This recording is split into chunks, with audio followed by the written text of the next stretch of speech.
Halo semuanya, Assalamualaikum warahmatullahi wabarakatuh. Shalom, namo buddhaya, salam kebajikan. Selamat datang dalam video pembelajaran untuk siswa kelas 9 SMP.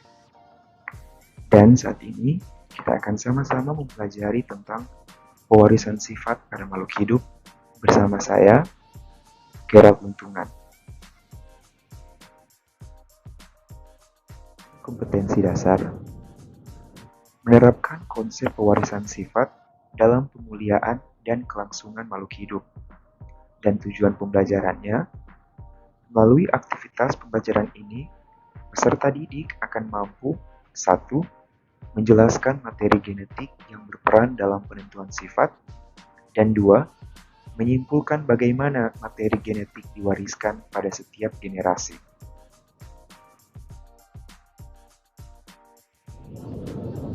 Apakah kalian pernah mengamati teman-teman sekelas kalian? Jika kamu perhatikan dengan seksama, karakteristik atau ciri-ciri kalian dan teman-teman kalian akan menjumpai perbedaan bentuk wajah, warna rambut, bentuk rambut, dan warna kulit, dan sebagainya. Mengapa sampai ciri-ciri tersebut berbeda? Dari manakah ciri-ciri tersebut kalian dapat?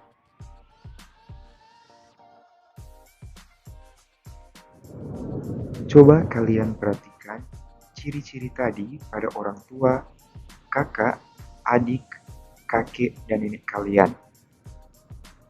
Karakteristik atau ciri atau sifat diturunkan dari satu generasi ke generasi berikutnya. Jadi, kalian mendapatkan ciri tersebut dari ayah dan ibu kalian. Ayah dan ibu kalian juga mendapat ciri mereka dari ayah dan ibu mereka juga, dan seterusnya. Pewarisan sifat ini disebut dengan hereditas.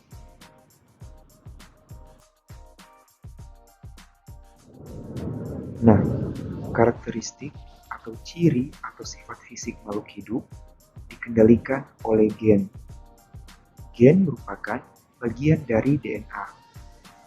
DNA, kepanjangannya deoksiribonucleic acid, atau bahasa Indonesianya ADN, asam deoksiribonukleat.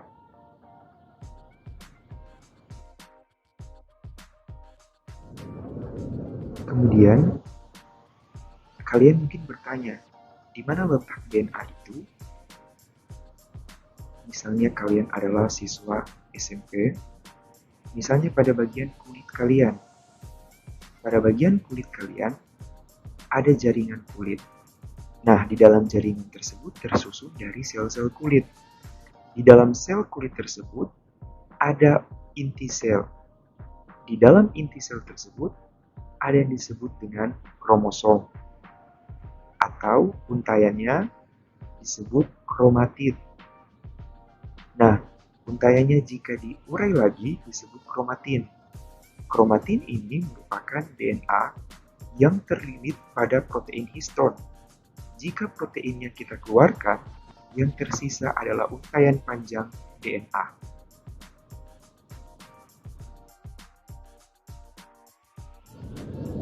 Jadi, DNA terletak di dalam inti sel, namun ada pula DNA yang tidak terdapat di dalam inti sel. DNA merupakan untaian yang sangat panjang. DNA melilit pada protein yang disebut protein histon. Seluruh untai DNA tersebut dikenal dengan kromosom. Pada saat sel akan membelah, kromosom memadat sehingga lebih mudah untuk kita amati.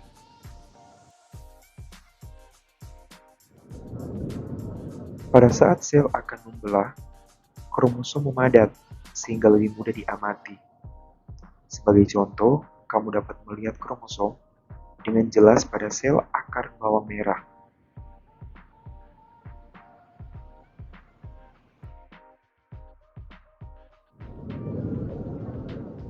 Pada organisme yang berkembang biak secara seksual, terjadi pengaturan jumlah kromosom.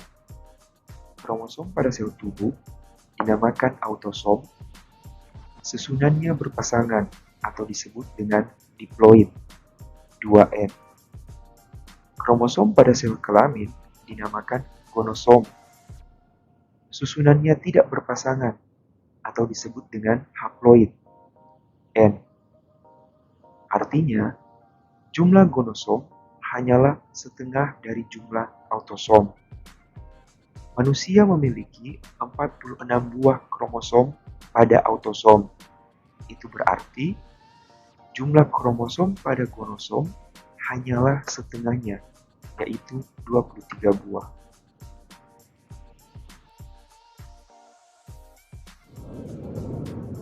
Jadi, manusia memiliki 23 pasang kromosom. Artinya, 23 dikali 2, 46 buah kromosom total.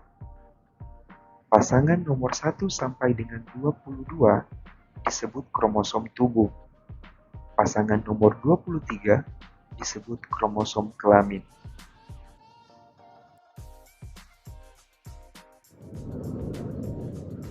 Pasangan kromosom kelamin untuk perempuan XX dan untuk laki-laki XY.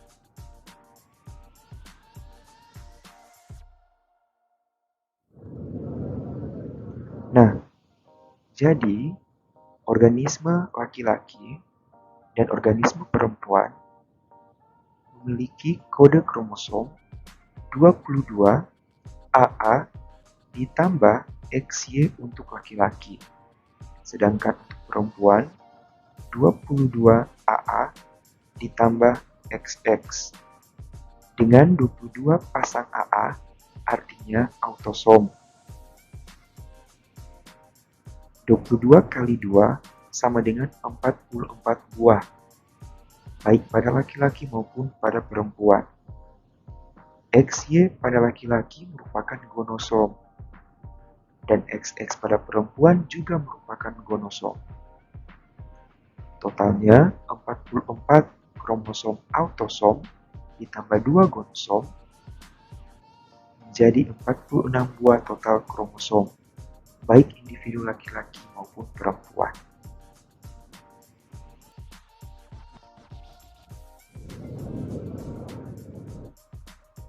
Sedangkan pada sel sperma, 22A ditambah X atau 22A ditambah Y. 22A melambangkan autosom, X dan Y melambangkan gonosom. 22 ditambah 1, total 23 buah kromosom pada sel sperma, hanya sebagian dari total kromosom pada sel tubuh. Pada perempuan, di sel ovum terdiri dari 22A ditambah X. 22 buah A adalah autosom dan X adalah gonosom. 22 ditambah 1, 23 buah total kromosom.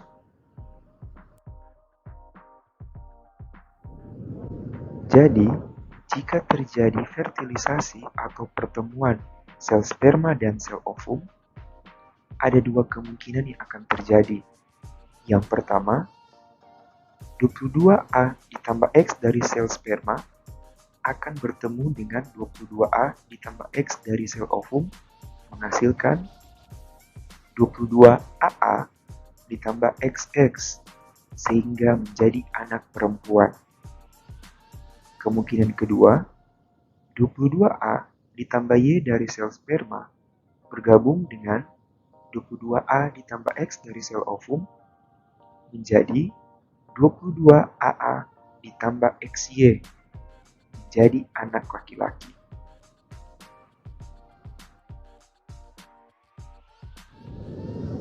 Kemudian tentang materi genetik lebih lanjut,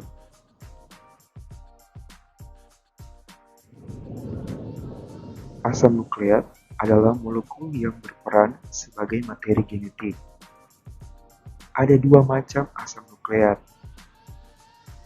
DNA atau deoksiribonukleik acid dan RNA atau ribonukleik acid.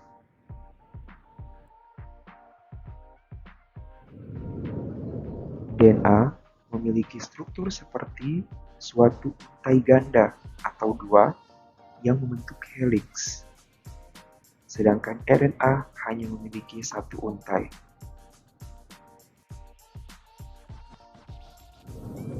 Nah, baik DNA maupun RNA terdiri dari subunit yang disebut nukleotida. Nukleotida tersusun atas gugus fosfat yang ditandai dengan warna kuning pada gambar, gula yang ditandai dengan warna biru pada gambar, dan basa nitrogen. Nukleosida hanya tersusun atas gula dan basa nitrogen tanpa gugus fosfat.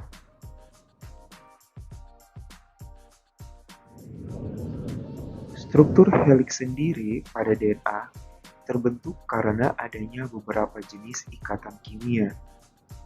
Antara untai DNA diikat oleh ikatan hidrogen, antara basa nitrogen dan gula diikat oleh ikatan glikosida, sedangkan antara nukleotida dihubungkan dengan ikatan fosfodiester.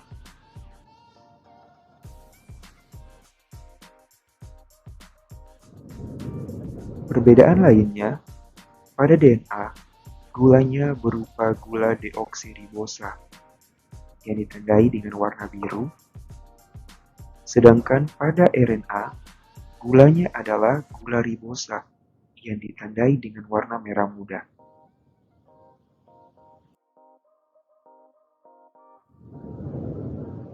Lebih spesifik lagi, ada 4 basa nitrogen yang menyusun DNA. Adenin atau A yang selalu berpasangan dengan timin atau T, guanin atau G yang selalu berpasangan dengan sitosin atau C. Sedangkan pada RNA tidak ada basa nitrogen timin atau T. Timin digantikan oleh basa nitrogen urasil atau O.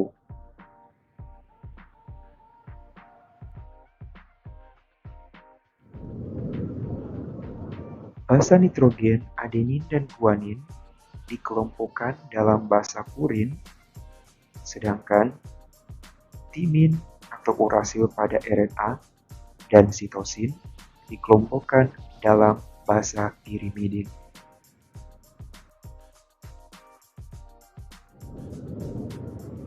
Nah, dengan demikian, pembelajaran kali ini telah selesai. Semoga bisa dimengerti dan dipahami. Jika belum bisa dimengerti, kalian bisa mengulang kembali video ini untuk dipelajari lebih lanjut. Dan yang sudah memahami, bisa melaksanakan tugas yang telah diberikan untuk mengasah kemampuan. Demikian, wassalamualaikum warahmatullahi wabarakatuh. Om Santi Santi Om, Namo Buddhaya, Shalom. Sampai bertemu di video pembelajaran selanjutnya. Saya Gerald Untungan, terima kasih.